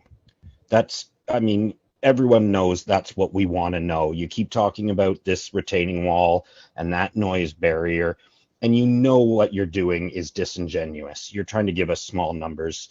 If this was your own neighborhood, you'd want to know, if I'm standing on the sidewalk, what am I looking at? How tall is it? How can you expect us to give you feedback on what that should look like if we can't even visualize it? Because you're giving us some numbers, not the other numbers. It doesn't make sense. And to be quite frank, a lot of us are a little upset to begin with about, you're asking us, oh, we want your opinion, but we feel like every opinion we've given you to date has fallen on deaf ears. So how is pushing what you want back on us supposed to make us feel better about this whole process? So I can take the first part of this. So we came out last time we met, and we were talking about the bridges and the fact that we're raising the bridges in order to create a more appropriate clearance through the corridor. That entailed a raising of the corridor from its existing height by anywhere from 0.65 to a meter, depending on where we are across the alignment. So that would be the embankment increase that we communicated last time we were out. And we've also told you that on top of that retaining wall, we're going to be building anywhere from 5 to 7 meter noise barrier. And right now we're just finalizing that.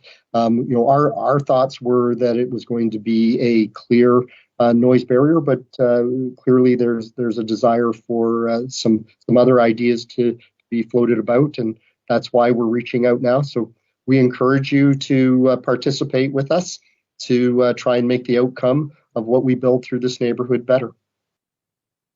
Back to you, Georgina. Thanks, Malcolm. Our next question is from Dave.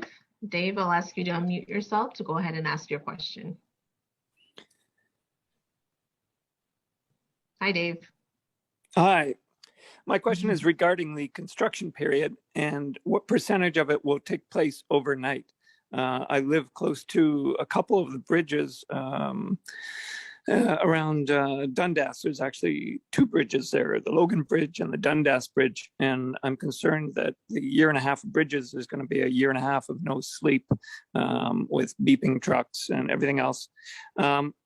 a second related question is, will the sound barrier continue over the bridges, or are there going to be gaps right near Ray McCleary Towers and other streets nearby? So 2 questions. Thank you. I can take on the start in terms of the construction. I mean, construction of Metrolinx is subject to very strict standards in terms of noise and vibration while we're carrying on operations. To the greatest extent possible, we try to conduct our work during the day, or 7 a.m. to 7 p.m. type time period.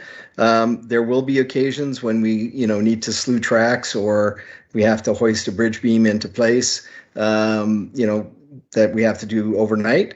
But the idea is to keep those to a minimum as much as possible. And there are, in terms of the, I'll let Carrie talk about, the noise standards that are applied to our construction activities, but they do take into account daytime versus nighttime hours. And so they are stricter at night. Maybe Carrie, you could take it over from there.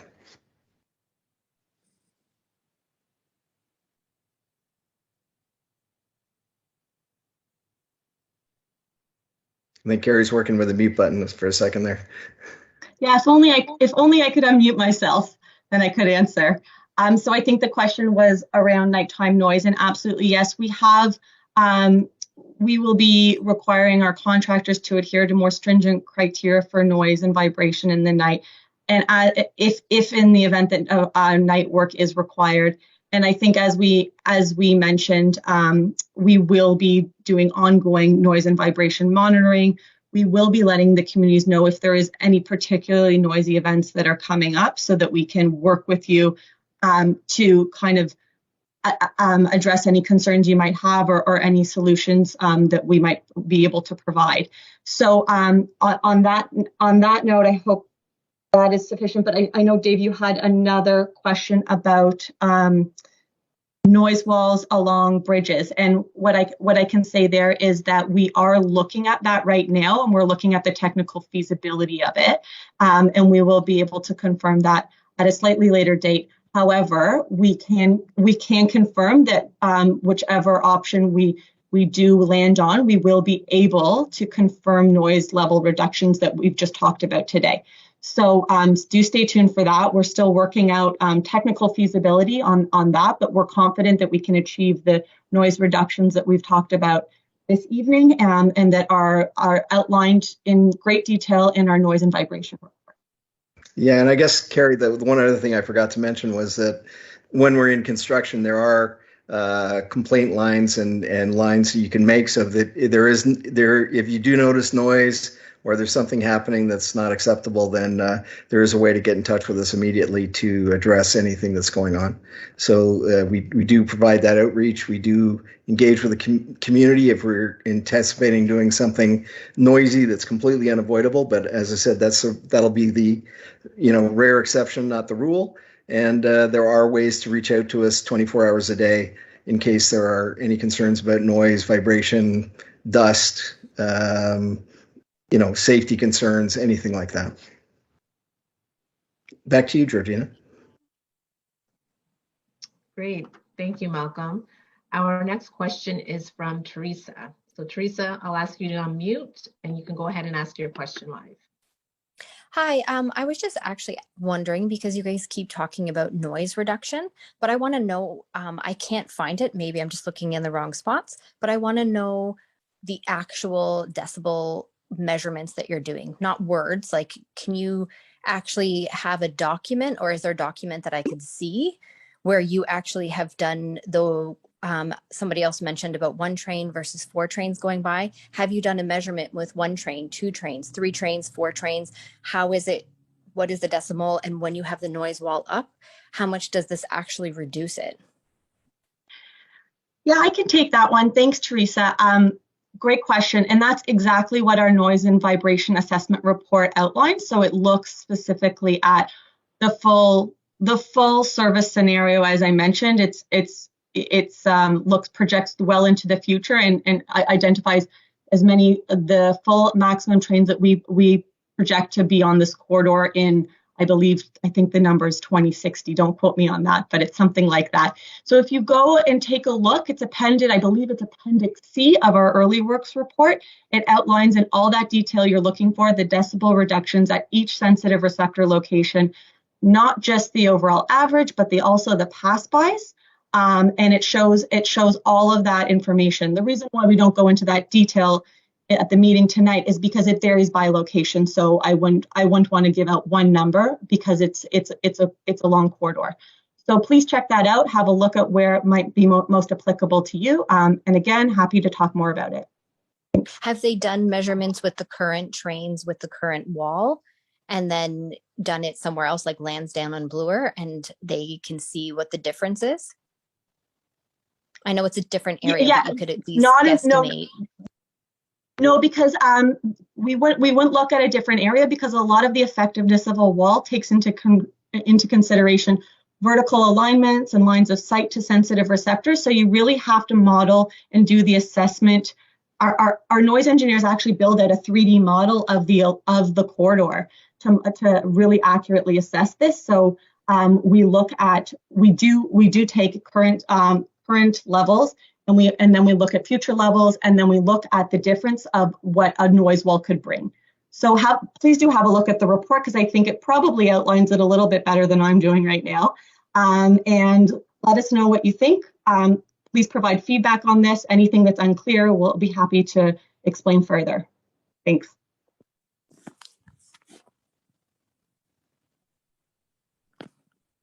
I think we're back to Joseph. Oh, we have one more question, if that's okay. Yep. Perfect. We were going to go back to Shelley, but she's asked that we include someone else to have the final question. So we're going to go to Tony Whitaker. Tony, if you'd like to ask a final question, I will ask you to unmute yourself and you can go ahead and ask live. Are we okay? Yeah. Hi, Tony. Yep. Please go ahead. Hi there. It's been a long wait. Just 3 very quick clarifications for the October 5th meeting. Number 1, Carrie, noise and sound and the number of trains. We're going from 170 trains today to 1,500 sometime in the 2030s, just on the sound and noise with having trains going, that number of trains per day going by my backyard. The noise and vibration numbers needs to be clarified. Number 2, the number of bridges. Bridges have changed. Before we were going to replace Eastern, Queen, Dundas and Logan and leave Carlow and Gerard. Now we're hearing nothing about Easton's bridge tonight. We're hearing a new bridge at Queen, a new bridge at Dundas, plus an additional bridge now for the Ontario line, a new bridge at Logan, plus an additional bridge for the Ontario line. Nothing on Gerard and Carlow, which Malcolm has told me before. They're going to be building another bridge between the existing one and where the Real Jerk restaurant is, adjacent to the existing bridge for the Ontario line. So I need clarification on that for October the 5th. Number 3, the transparent, this is for John, the transparent noise walls. It's not going to work where we live. We have had a berm built by the builder. We've had a wood fence built, so we don't see the GO trains. We do not want to see the trains running by. I think it's a great idea for the parks where you get the sunlight and the trees and everything else, but not where there's residences. And we will be very much opposed to that on First Avenue and Logan. We do not want to see transparent walls for the noise walls. And also the noise walls being 5 meters, they're on top of a retaining wall. So some people have asked earlier on tonight, what is the actual total height? So when you come back to us on the 5th of October, we'd like to know what the total height's going to be. If it's minimum of 5, is it going to be 7 or 8? 5 meters is 16 or 17 feet for all us old guys. To try and visualize, as somebody asked before, what's the visualization of that? We need to see that. And my final question is to Malcolm. Malcolm and I have had several discussions about the underground option, and it won't leave us. And he's come up with he's told us tonight it's $800 million. He's told me that there are numbers being worked on but I'd like to see them. I'd like to see them and compare them to the original budgets for the Ontario Line corridor, because now you're replacing bridges, which you weren't doing before. Now there's no longer a tunnel under the Don River like on the eastern, on the relief line, so there's a savings there. The subway station at Carlaw and Queen, and also at Carlaw and Gerrard. There is a private developer there who's involved with Infrastructure Ontario and Metrolinx building in the west end of town. First Choice, which is Loblaws. They own the Riverdale Plaza. They can build the underground station there, and they can have rights to build above it. The same at Queen and Carlaw. They own a Shoppers Drug Mart on the corner, on the northwest corner. There's land there where they can build, and also to help pay this $655 million number that Malcolm brought to us tonight. So I'm saying these numbers of $800 million can be mitigated and should be looked at when you're doing an analysis, because you have the history now, the precedent of selling off some of these transit-oriented community sites to private developers to pay for the stations, and in return they're getting some residential density there. And all we're doing is asking for the same thing. And having the underground going along Eastern and up Carlaw is going to take away all of these issues with parks and trees, and six tracks going through diagonally right through our neighborhood for 2 kilometers. I think that's it for tonight. Thank you. Can I just start? Thank you for your comments, and I just want to address 2 subsections. One is about the noise walls transparent, and you said it makes perfect sense for the park, not so much sense for your backyards. That's why we encourage you to take the participate in the questionnaire, because that's the kind of feedback that is useful to us as we start to kind of move into detailed design. The second one, keep in mind, because the issue about the aggregate height of the noise walls and the retaining walls, there's a couple of things to keep in mind. One is, of course, the grade changes. So there's not going to ever be a single height. The other one, just to kind of help you visualize, Malcolm talked about, look, if you want to know the height of the noise wall, look at the corridor today and add between 0.6 meters and 1 meter. That gives you just a kind of a on the ground kind of ability to kind of assess it. But then the most important thing is, keep in mind that when we talk about the height of the retaining walls, so much of what we're doing is to mitigate the perceived height. Yes, the corridor will be the datum. The datum's being set in part to make sure that there is adequate clearance at the roadways.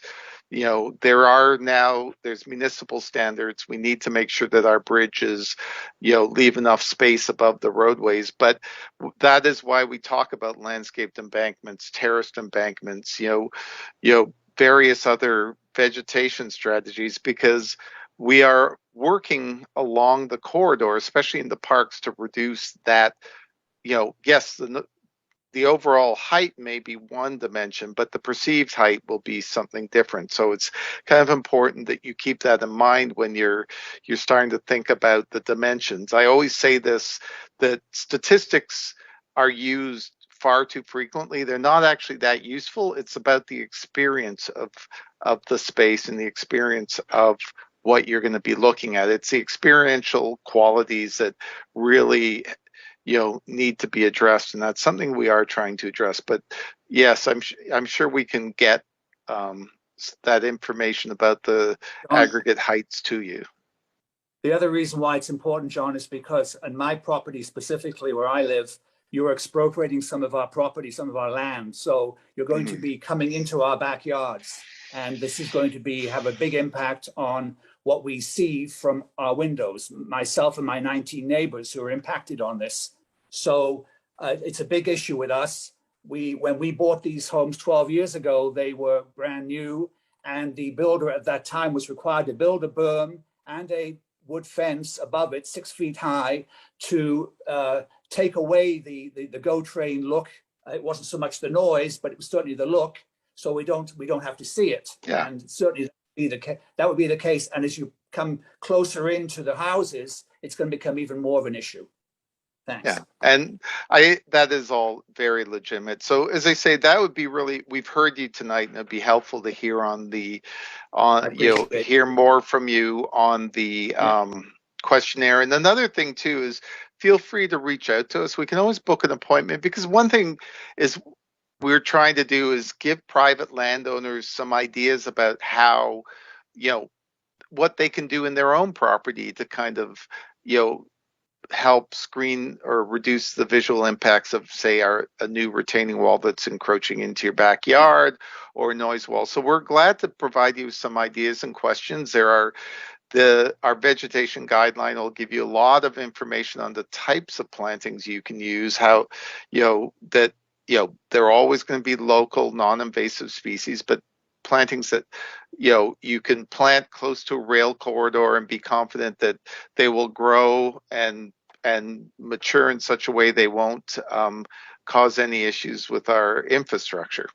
But yes, John, I'm happy to write to you and fill out the forms. I'm happy to do that. Malcolm and I have walked my site 2 or 3 times. He's very familiar with my property, and he can share with you my concerns because he's seen them visually with me. And again, I'm happy to meet any of you on site.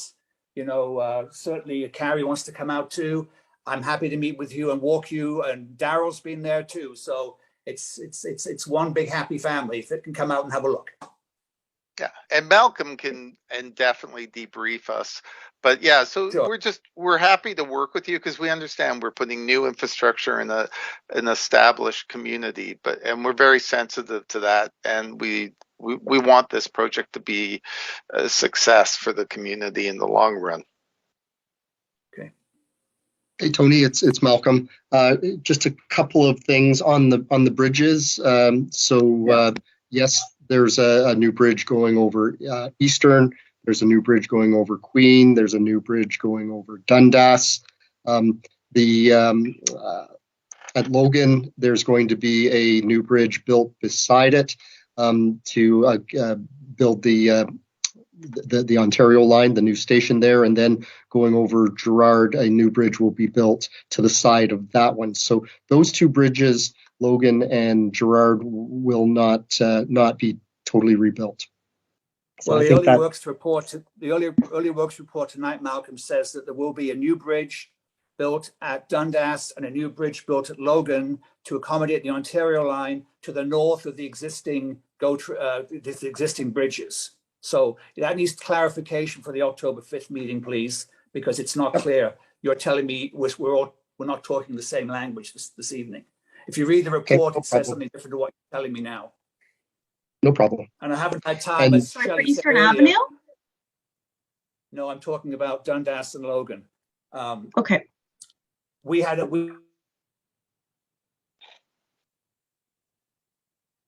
You broke up, Tony. Some of the things I picked up today. So I think that needs clarification for October the 5th. The new bridge is being built in addition to the existing ones at Dundas and Logan. I know there's a new bridge at Queen and Degrassi, and Malcolm's saying there's a new bridge at Easton, but it's not mentioned in the early works report.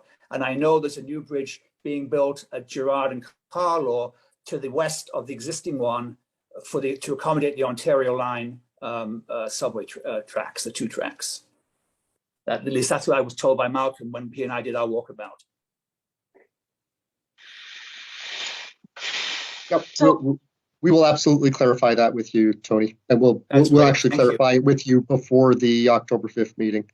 Thank you. On the noise, Carrie, did you just want to touch base on noise for October 5th that Tony was talking about?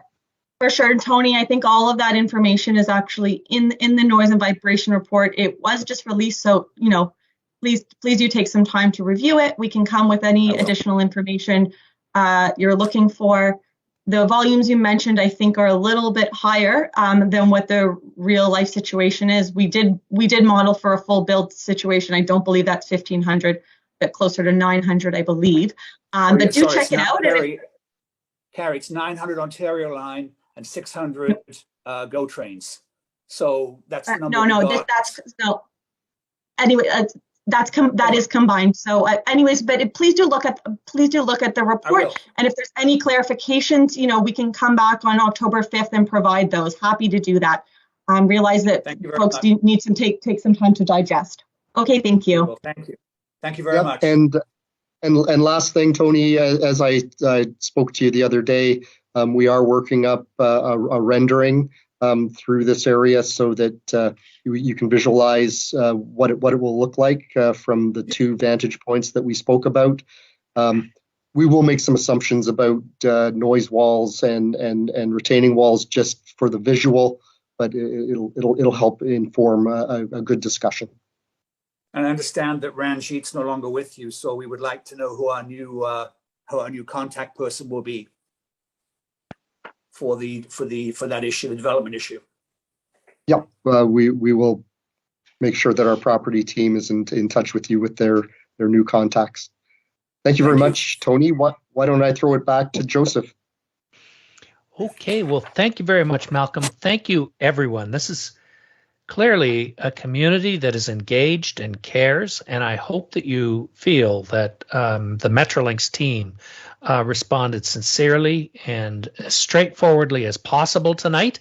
Of course, this is not the end. As has been said, there is another session scheduled for the 5th of October, and if you are on the page, just on the right-hand side, in the right-hand margin, you'll see a title that says East Segment Sound Demonstration and a yellow button that says Hear for Yourself. That's where you can go to listen to the sound demo.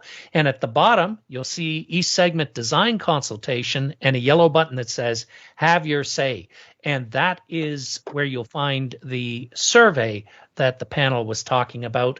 Of course, at the top of the page, you can click there to book a meeting or contact the team via email or book a session or reserve a place at the next online meeting.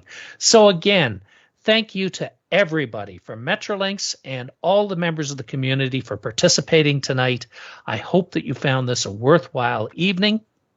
Good night and stay home safely.